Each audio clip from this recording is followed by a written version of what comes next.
గురుగారు అయితే గరకపాటి గారు ఒక ప్రస్తావనలో రాములవారు మాంసాహారులు అని అన్నారు. నిజంగానే రాములవారు మాంసాహారులా?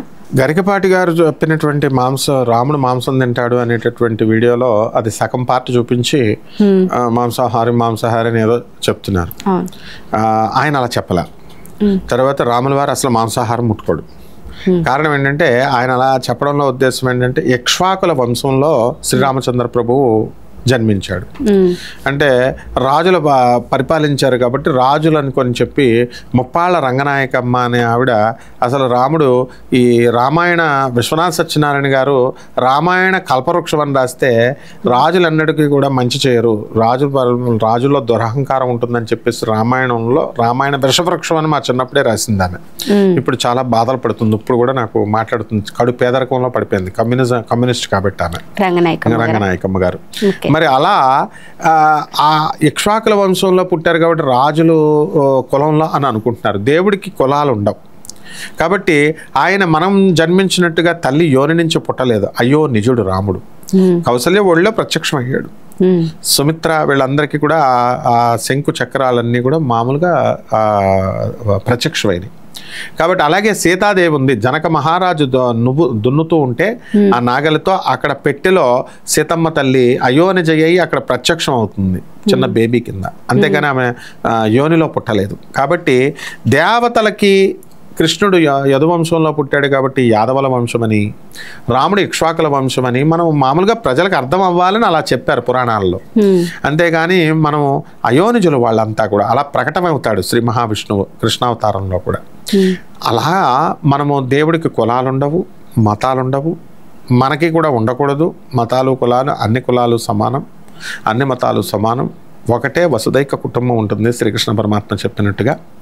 కాబట్టి శ్రీరామచంద్రుడు అందుకని మామూలు మానవ భాషలో మాట్లాడుతూ ఇక్ష్వాకులు వంశంలో పుట్టినటువంటి ఈ యొక్క రాముడు మాంసం తిన్నాడు అని చెప్పడం జరిగిందని చెప్పి మన గోవిందసేన సత్యభామ గారు అటాక్ చేశారు ఆమె వీడియోలో. కాదని ఎవరో ఒకరు తప్పు చెప్తే ఆటోమేటిక్ అటాక్ ఉంటుంది కదా. ఆమె కూడా డేర్ అండ్ డాషింగ్ లాడి. కాబట్టి ఆయన అలా అనలేదు.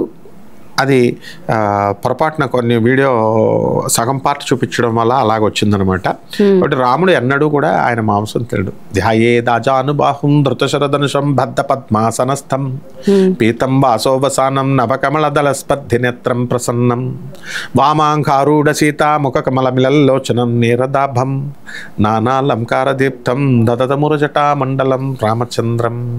ఆయనకు ఋషివర్యుడు. కందమూల ఫలాలు తిన్నాడు ఆయన. మటన్ తినడం, చికెన్ తినడానికి ఆయన తినాలనుకుంటే ఇప్పుడు అమ్మవారే కాళికాదేవికి అందరికి కూడా ఈ దుర్గాదేవి కాళికాదేవికి మేకల్ని కోళ్ళని ఆమెదో అడిగినట్టు వీళ్ళంతా మటన్లు, చికెన్లు, యానిమల్ సాక్రిఫైస్, బర్డ్ సాక్రిఫైస్ బలులు ఇచ్చేసి మనమే తినేస్తాం. కాబట్టి అవన్నీ కూడా దేవతలకి ఇవన్నీ ఆపాదించబడవు. కాబట్టి శ్రీరామచంద్రమూర్తి కందఫలాలు తిన్నాడు తప్ప ఏ రామాయణంలో కానీ వాల్మీకి రామాయణంలో కానీ ఎక్కడా కూడా మాంసం తిన్నట్టుగా లేదు. అవి ఇన్కార్పొరేటెడ్ ట్రాష్ అన్నమాట. కాబట్టి గురువుగారు చెప్పిన దాంట్లో అర్థం ఏమిటంటే ఏ ఆహారము శాకాహారి, ఇప్పుడు బలిప్రియ అంటాం అంటే బలి చక్రవర్తి అంటే ఇష్టము, బలి చక్రవర్తికి ఇష్టము అమ్మవారు. అంత బలిప్రియ అంటే బలిష్టం అని చెప్పేసి యానిమల్స్ని నరికేస్తున్నారు. ఆ విధంగా రామచంద్రుడిని అలాగ వచ్చింది. కానీ రామో విగ్రహవాన్ ధర్మ అంటాడు. అహింసని ప్రోత్సహించినటువంటి వ్యక్తి గౌతమ బుద్ధుడు కూడా రామచంద్ర ప్రభువుని అనుసరించాడు. మరి తాటకిని చంపాడండి, ఆడవాళ్ళని చంపాడండి, రాక్షసుల వాళ్ళని చంపాడండి. మరి చంపకపోతే ఊరుకుంటాడా?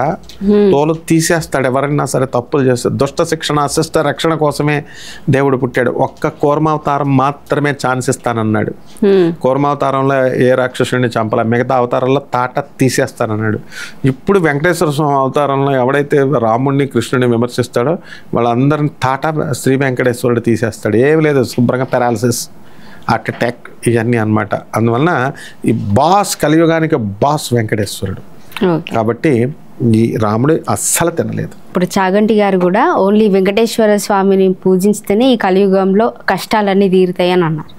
అందులో ఎంతవరకు నిజం ఉంది? అంటే వేరే దేవతలకి కానీ దేవుళ్ళకి కానీ పూజించితే నో ఫలితమా? అంటే చాగంటి కోటేశ్వరరావు గారు ఒక సందర్భంలో చెప్పారు ఇది. కలియుగంలో వెంకటేశ్వర స్వామి వారికి చేస్తేనే ఫలితాలు వస్తాయని మనం జనమంతా కూడా చూసాం. అంటే మిగతా దేవుళ్ళకి చేస్తే ఫలితాలు రావని కాదు ఆయన అర్థం. మరి పెద్ద కోడలు మంచిది అని అంటే అర్థం ఏమిటి? చిన్న కోడలు చెడ్డది అని కాదు కదా.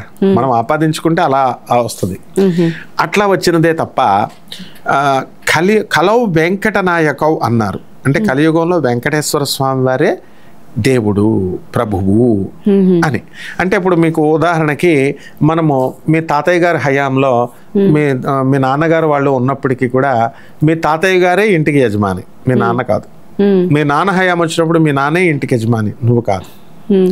మీ తాత కాదు. మళ్ళా నువ్వున్నప్పుడు నీవే యజమాని.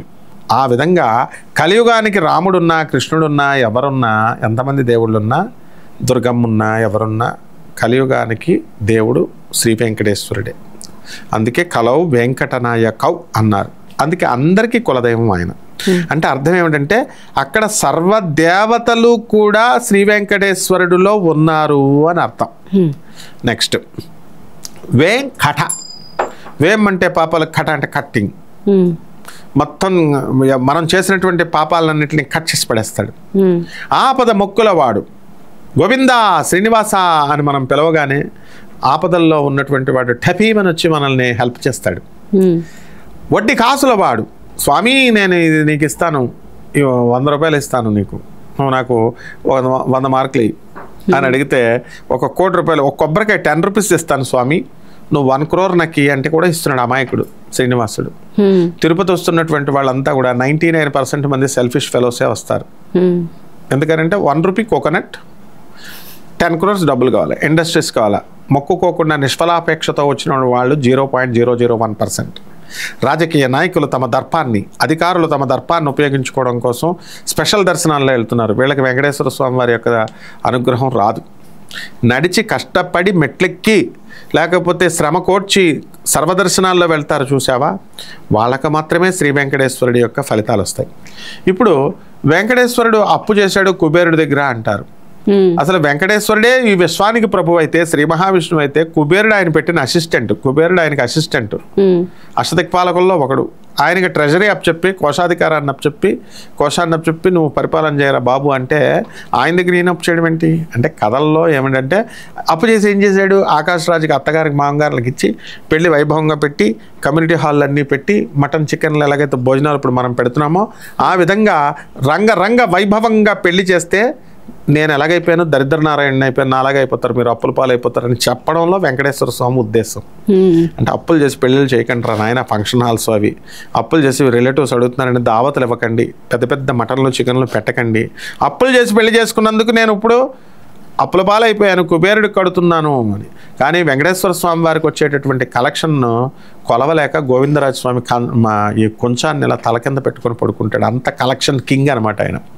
కాబట్టి శ్రీ వెంకటేశ్వర స్వాముల వారు ఎట్టి పరిస్థితుల్లో కూడా మనకి కలియుగానికి దేవుడైన, ఆపద మొక్కులవాడు. ఆ ఉద్దేశంతో ఇప్పుడు కలౌ చండీ వినాయకవు అన్నారు. ఈ యొక్క చండీ అమ్మవారు ఉన్నారు కదా, ఆమె కూడా ఇస్తుంది దుర్గాదేవి. వినాయకుడిని పూజ చేసినా కూడా మనకి ఫలితాలు వస్తాయి. అంటే ఈ యుగంలో రాముడి కాలంలో, త్రేతాయుగ కాలంలో రాముడే దేవుడు, పరశురాముడు కాదు. పరశురాముడికి లెస్ ప్రామినెన్స్ అయిపోతాడు. అండ్ ఈ యొక్క ద్వాపర యుగంలో కృష్ణుడే డామినేషన్. అప్పుడు కూడా అంశాలు వామనుడు వీళ్ళందరూ చిరంజీవులుగా ఉన్నారు. మరి మిగతా వాళ్ళని మనం తలుచుకోంగా. అలా ఈ కలియుగానికి వెంకటేశ్వరుడు ఒకడే. సత్యదేవుడు ఉన్నాడు, సత్యనారాయణ స్వామి, వీర వెంకట సత్యనారాయణ స్వామి, ఆయన కూడా కలియుగ దేవుడే. కానీ వాళ్ళెవరూ పరిగణలోకి తీసుకోం మనం. Only boss, the big boss is only Venkateswara Swamy.